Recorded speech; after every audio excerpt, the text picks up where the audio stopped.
Hey, what's up, everybody? Welcome back to another episode of the Morning Woods podcast. Thank you for being here. As you guys can see, finally getting the new studio together. We got the neon over here. We still got a lot of improvements to do in this place, but I'm actually, I'm trying to make the show look better for you guys. So if you like what you see, go down to the bottom, hit that like button, hit that thumbs up. Make sure you guys subscribe to this podcast. If you're listening on Spotify or Apple, subscribe to this podcast. Go ahead and rate this podcast. That's awesome. Thank you for listening, and I would really appreciate that. Today with me in studio, I have a very funny person. This guy's a friend of mine. We've been on a few shows together. I've seen him progress. He's going to record his first album very soon, and that's what we're here to talk about today. And Tyler also has some shows coming up. Everybody, this is Tyler Ross. You guys give it up for Tyler Ross. All right. Woo! Thank you for being here, dude. What's going on, dude? It's so good to be here. Dude, I appreciate you for coming and talking with me today. I just want to talk about your new album, dude. First of all, what is the name of your first album? So I think I'm going to name it Useless Millennial, after kind of like a joke that I really like that's like a part of it. And it's probably the like joke that after the show people come up to me the most to be like, oh, that like think about the car. Dude, I completely like, I feel that. So it was kind of nice, and to kind of feel a little recognition about one of those, it's just like nice when people really like resonate and relate to something. So that's kind of like the stem of it. So yeah, that's what I'm going to call it. I don't know. I'm excited about it. Dude, I'm happy for you. And you're doing this at your home club? Yeah, so it's going to be recorded May 20th at the Funny Stop. We're doing two shows, 7:30 and 9:30, of course. Yeah, it's the place I started like when I was in college. The Funny Stop was basically where I would like live any of my free time. Like they had amateur night on Wednesday. I'd show up on like one of the weekend shows trying to like beg for a guest spot. Yeah. So it's a place that like I've been there from like the beginning. So that's awesome. And you haven't always lived in Ohio, right? You've done comedy outside of Ohio also. Where can you tell me about just first of all, how long have you been doing stand-up? Yeah. And then let's just talk about like your journey and how we got here to your first album recording. Sure. So yeah, I lived in Ohio. I was doing stand-up while I was going to school at Kent for like 2 years. And then I was like, didn't want to live in Ohio anymore. I had like lived away because of when I was playing hockey. We talked about that before. It's not a big deal. But I was dating someone who also wanted to leave Ohio. So we were like, well, let's move to Denver, Colorado together. That'll be great. We had done like a lot of research. It seemed like a fun city to live in and do comedy at. And it is. It's a great city. But I probably lived there for like 7 months because the person I moved with like broke up with me and started seeing someone else that we had like met in our circle, like moving there. So I was like, all right, here's what I'm gonna do. I'm just gonna move to Chicago. So I just moved to Chicago. I've been there for 10 plus years now, doing stand up. And what's been nice is like the owner Pete at the Funny Stop is always like giving me like some weekends here or there. So it's like cool. I can go visit my family and like work, and just over the years, I've now like headlined there probably like 4 or 5 weekends. So it's been a cool like relationship with them. Yeah. So you're a Chicago-based comedian, and what is the scene like in Chicago? So from my experience, I hear it's like a lot of theater shows, right? Mm-hmm. It's a lot of independent shows happening out there. Is it easier or is it harder to get on in your hometown where you establish your roots, or would you say it's more easy with your experience and your resume to book shows across the country, and kind of where are you finding the best, I guess, traction as far as your stand-up? I think, and this is probably what everyone says, is post-COVID, I think it changed a lot of like things, the way shows were set up. And especially with Chicago, there's always people moving there. So almost like month to month, if you're like pretty active in the scene, it's almost like, who are these people every month? Wow. That many new faces, huh? Yeah. And the scene is broken up into a bunch of different little parts of the scene as well, if that makes sense. So there's people that live there that like have moved from, I knew them in Ohio, but I just never see them because they're like, well, they do comedy on the west side. I do more on like the north side or whatever. And just, you go where you're comfortable, because what I took out of Chicago that I really liked is I was newer into stand-up. I wanted to get up as much as I could, experience and see as much like other kinds of comedians as I could to like better define like what I wanted to do. And with Chicago, you can get up like 3 times a night doing mics, probably see almost like 30 different comedians who the next night you might see like 5 or 10 of those same people on a different night doing, again, like 3 or 2 different mics in the night. And that like is awesome. You know, like that is what I took away from it that I really enjoyed. There are a lot of like smaller independent theaters that like produce things. Like shout out to like the Lincoln Lodge is a theater that is like a lot of comedians are independently producing shows at this venue, and they have like a place to do that, which is super cool. They have like 3 different theaters. It's an awesome location for like people to set up and do stuff. They have mics on going on during the week. It's like they have a lot of like situations like that are really cool. Some have opened, some have closed, of course, throughout years. Yes. Like that's just the way it is. But you can kind of like do comedy any way you want. Like I think the big thing people always was like, oh, well, you moved to Chicago because you want to do Second City or like improv, and like there is that. But then also like, if you want to put up just like a weird show that you wouldn't really define as like something, there's like places to be able to like put shows up, you know, just to do stuff. Like I ran it was like it was called Battle States. So we get like 3 comics that move from Chicago to Chicago from like Michigan, and then 3 that move from Ohio. And then we'd have like a little bit of like a head to head doing different like comedic things. So one round was like do a small set. One was like do a set based on like landmarks or sports people. And like, you know, we were able to put that like up at the Laugh Factory and did that for like a few months. Which, you know, it's not a stand-up show. It's like a game show kind of a situation. But, you know, you're able to like put up like odd things like that. Yeah. Where at the time when I was in Ohio, there weren't really like spaces or like opportunities to put up shows like that. Yeah, improv is huge. I would say definitely Chicago is a big place and a birthing ground for so many people who we've seen go from Second City to SNL to Hollywood. So, I think it must be a great place. I've only been there once. I went there and I saw a Joe Rogan show like 5 years ago. Okay. Like when I first, like right before my first like big open mic, it was actually a contest the weekend before, or like a couple days before. I went to the Chicago theater.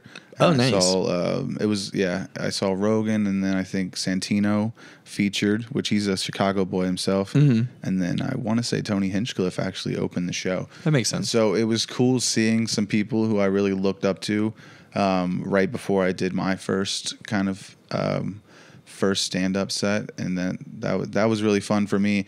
But it's such a beautiful city, dude. I got lost. Me and my girlfriend and I, we got lost walking around. So we went to this pizza place with some other friends that we were there with. Well, if you're in Chicago, of course you have to eat that pizza places. We went to Lou Malnati's. Are you familiar with Lou Malnati's? Lou Malnati's is the correct answer, just so you know. Out of all the places to have gone, if you're watching this, Lou Malnati's is the only answer. Lou Malnati's it was so amazing. It was great pizza, but there was like an hour wait. And we were tourists and we didn't understand. We should have called in. And not only that, if you do like the deep dish, it takes like 45 minutes for them to cook these like we ordered cakes. 2. See, there you go. We had been on the road all day. We were like, we're ready to eat, you know. So we ordered 2, and then as we're waiting, I actually spilled coffee on my shirt, and I'm like, dude, we have this show to go to in like 2 hours. I'm wearing a white shirt. So we're like, we're going to walk to like the Gap or like Old Navy or something. And it was only like a 5 or 7 minute walk from where we were.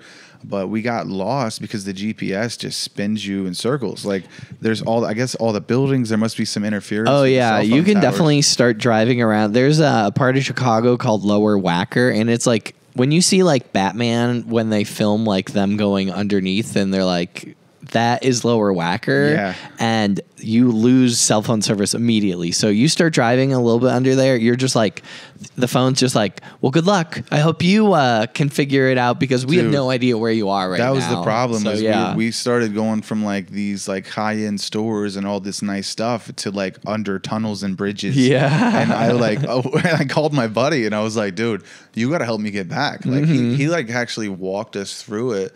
like he was like, all right, I'm going to pull up my map. Tell me where you're at, where you're facing. And it was like a 20-minute walk back to the pizza place. And it was finally ready when I got there. It was very delicious too.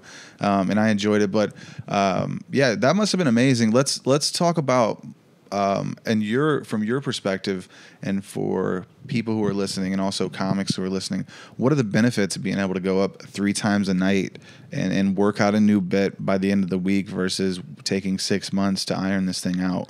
I mean, what I took away from it is being able to hear yourself say it 3 different times. You know, when you're locked in on like a new joke that you're like really wanting to work out, it's awesome to be able to go in the same night, like work on the same thing 3 times and take like 3 different cracks at trying it different ways. Because not only that, like I'm someone that always records sets, so you go do it at the first mic, you get on the train, you go listen to it, which I always feel like is almost like doing the set again. If you listen to it with like that right intensity, you could like put yourself in that mindset.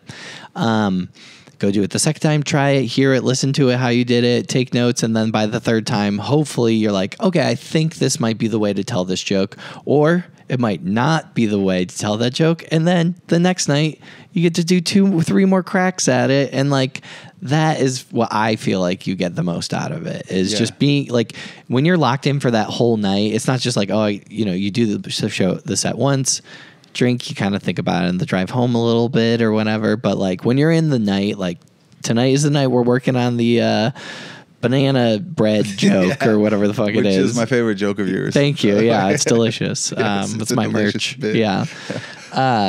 That I think that's huge and super helpful. And of course, like it's just other comics, so it's not like you're always getting like great crowds like you expect. Everyone thinks every audience is great, but you know, it is, at least it's, most mics are just for you to talk it out anyway. Like for me, open mics are like the people sitting there are secondary. Like it's cool that they're there, but I'm kind of there to hear myself tell it, and I'll be able to have a better idea for like an audience later on. Yeah, I think what I was getting at is more so, do you think it's more beneficial to be able to, for your career as far as stand-up, to be able to go up a lot more and have all these rotating crowds? I think it depends on how good you are at editing. I'm a terrible editor, so I need to go up and keep like saying it out loud in kind of smaller different orders to hear myself say it wrong. Yes. I know friends that are a lot better at writing where they could go do it once and then rewrite the whole thing and to be better fluidly like put together. So I think if I'm going to combine 2 things, I also think, again, I was like very new into doing stand-up. So I was also learning each time like the flow of how I wanted to perform and getting to like do like stage talking like that versus just like writing, being on the stage and practicing the like how you're playing your songs a bit.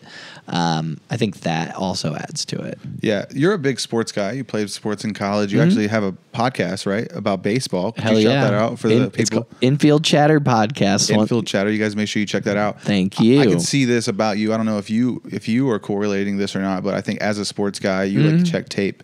Right, and you're big time, yeah. You're about the analytics, and I think that's really cool that you're taking something that you know and applying it to comedy, because that's when comedy works, right? For people who don't understand, there's no real blueprint for this thing, right? For your act. So as you take your own life experiences and kind of copy and paste that into stand up, that's when it becomes really good, and you're able to really craft these amazing jokes and make it your way and grow your stand-up set your own way. And it usually does come from things you were doing before stand-up. So I think that's cool that you're definitely looking at it from like a sports analysis. Well, I mean, when I first started, I had a separate notebook that was literally listen to the set the night after and give it like a little grade and like notes on it. But that's like a sports thing of like watching footage of the game after. How did that play go? How could you respond to it next time better? Yes.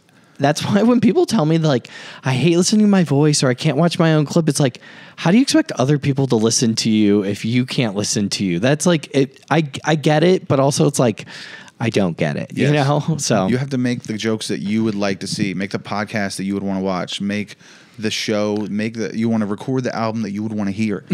I think that's when we're getting into the grounds of like art, and it's not just this idea of stand up or a internet video. We're like, you're actually becoming artistic because you're letting yourself like free flow and really get into it. Yeah. By having that control, and it's the practice. It's those hours, dude. It's those 10,000 hours or whatever it takes to get there. Yeah, and I mean, I just got off the road last month. I went through to like Scottsdale and back, and a lot of those were like individual shows I had just set up to like practice this like full 45. And the whole purpose of this like specific leg was to do the set as out of order wrong as I would, just to hear if there's like callbacks I wasn't thinking of that I would like, oh, I normally know I would do the set like top to bottom like this. This is the order I think it would be in. But like the whole point of this was like, this isn't the recorded version. I just want to hear it out of order to make sure I'm not missing something. Yeah, you're also challenging yourself to have other segues that don't necessarily go into your normal set. There's a new element right there. Yeah, saying something up top that maybe later you'd say at the end becomes a fun. I love using callbacks in sets, so like discovering kind of moments like that, or the opposite, being like, oh wow, like me telling this joke now before like this other chunk, I can't do the like one of my favorite lines from it, which is a callback from a joke I haven't done yet. So it's like, cool, I know now I always have to do like this one before like I get into this like other thing. Like that was really helpful to have a whole like month of doing a full 45 in like as much jimbled way as I could. So yeah, it helps when you're tightening up those longer sets, because yeah, you don't even realize that like, yeah, I have 10-minute bit on this and a 10-minute bit on this, and I didn't realize I was stepping on my toes because I never really do them together. It's like I've just been doing these 5 to 10s, doing these mics and these spots, so it's like I haven't really worked all this out as a story, and doing it in a different way. That's great, dude. That's great. I'm actually in a similar situation where all the mics and the shows that I've been doing, I've been trying to rework like what is my opening set versus like what defines me, versus like what are these 5 to 7 minute bits that I've been working out that are great, and like I love them. They're good. They've done well at these mics, but I think having an established way to bring yourself up, like I don't know. I was just trying to say like, I'm just having a little bit of a difficult time myself trying to figure out the order of these bits, and like not trying to step on the idea or have a callback too soon or too late in the set where they're like, oh, they don't even remember that concept. Yeah, because you could give away too much early on, and then like later if you're trying to like surprise element with something, it's like, well, it's not as surprising when you've kind of already alluded to it earlier. So yes, and it's tough because most of the time no one, when you're doing shows, they don't know who you are, so you're trying to like give them the best impression of like who you are and what for them to expect as early as possible to make them comfortable with you, know? And, I love thinking of things like, if I was a musician, how would I be doing this, right? Like, would you play your top song right out the gate if you didn't know the audience, or would you try to like pick something you feel like is like sounds like you to save your best song like later on when they're into you? Like I like thinking about a lot like that of like a musical set for like a night. Yeah, that's a good way to look at it. I think that's definitely an angle that I haven't thought about before. Because you think of like late night sets are like 5 minutes. Like you're picking a 5 is kind of like, the more time you get becomes almost like harder of a task of like, no, what would be my 5? But you think like if you're a band, you put an album out, you have like 15, 12 songs. If you were to play late night, you play 1 song. So same deal. Like you kind of have to like trim the fat or pick your favorites or whatever. It's the same kind of situation. What's like the best representation of like you for this like snapshot? And and you can get deceived you can kind of deceive yourself because you're like, well, this bit killed before on this 5-minute set, but also what's the context of it? Did I do crowd work? Did I mention the guy before to get him on my side before I started doing the joke? Sure. And all those things, there are just so many factors, and I think that's that why live performance, baby. You never know. Someone could drop a plate the second you walk on stage, and then if you don't address it, it's on you. Yeah. Right. If you don't control the room, that just comes with lack of experience. I think that like that's a whole other element to comedy that's not the joke writing. It's like there's like improv. You always have to do a little bit of improv, whether you want to or not. It's just part of it. It will always come up. And then there's actually your written material. And then like the stage presence and the ability to control the room is a whole other thing that I see this a lot. You'll see some comics that just have great presence, but no jokes, right? That's a common thing. And then you'll see the vice versa. You're like, wow, this guy's prolific, but he's a shit personality.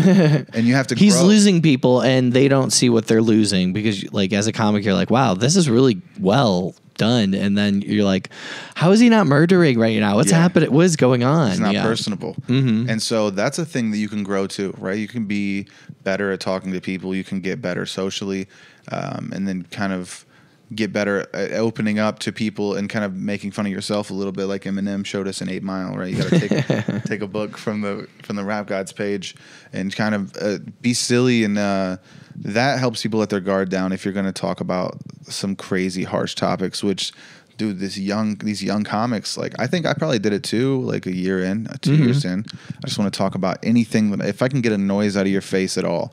It doesn't have to be a laugh. Like they're just trying to get groans sometimes. Oh, sure. So it's like you have to be careful, and I think some crowds will let you get away with that if you are just nice at first and you're silly at first and you set the bar. Right, you don't set it too high. You kind of let them know, like I'm being playful and I'm being silly. Now let's talk about it.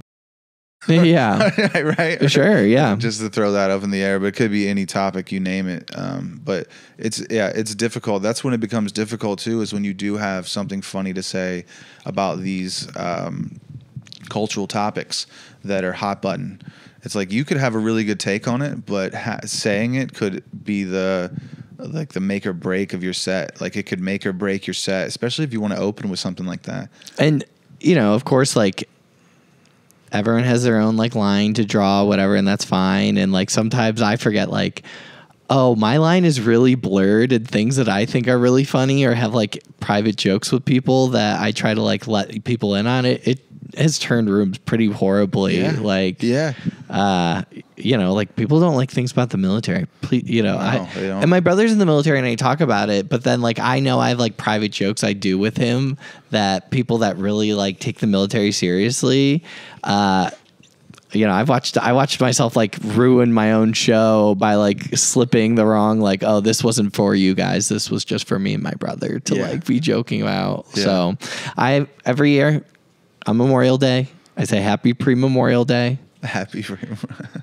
And this woman in the audience did not think that was funny. And I watched her just be angry for the rest of those like 20 minutes of the show. Jeez, dude.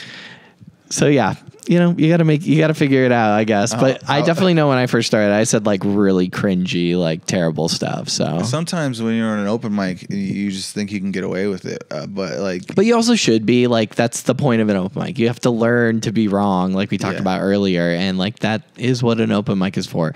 Is there like limits to that sentence? Absolutely.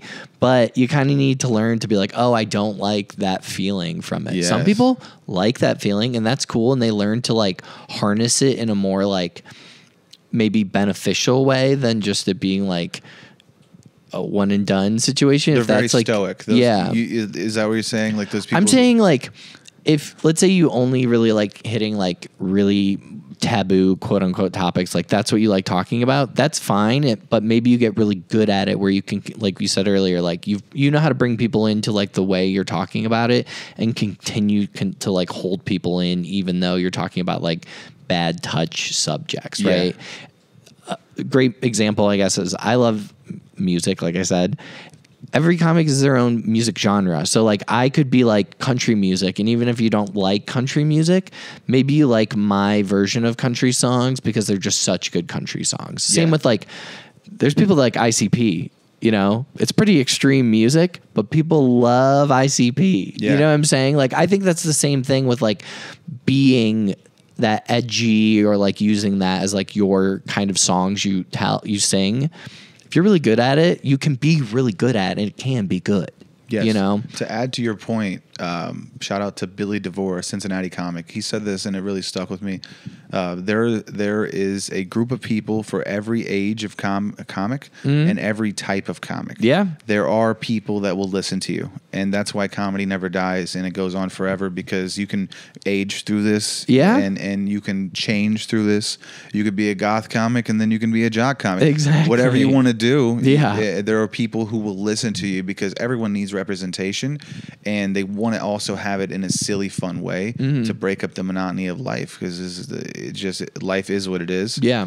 So I think comics have a job and a duty to continue to try to make themselves better for that reason, because if you're going to continue to do this, you have to you have to strive. You really do.